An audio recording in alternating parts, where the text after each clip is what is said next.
are going to do an easy 4-ingredient recipe for healthy cookie balls.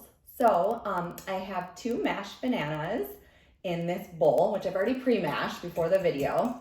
And I'm going to be adding in 1 cup of oats, which I'll do right now, and a half a teaspoon of cinnamon. And we'll mix that together. And then we're adding dark chocolate chips, mini dark chocolate chips. But if you want to amp up the health factor, you can do dried fruit like cranberries or maybe dried blueberries. But we're going to take the cookie recipe all the way here.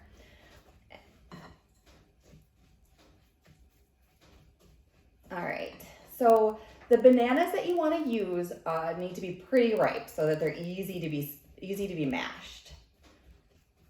And you can use quick oats or rolled oats. All right, so that's pretty mixed in. When you're mashing the bananas initially, they don't have to be completely mashed. If there's some chunks still left in, that's okay because those chunks will break down as you mash more of the ingredients in. All right, now we're gonna add our chocolate chips and mix it a little bit more.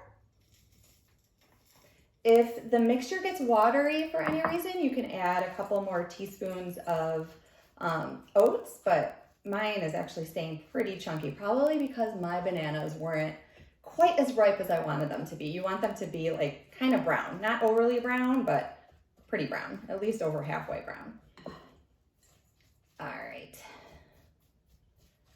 Okay, so they are all mixed together and the mixture looks like this. And what I'm gonna do is you can use a spoon. I use a melon ball and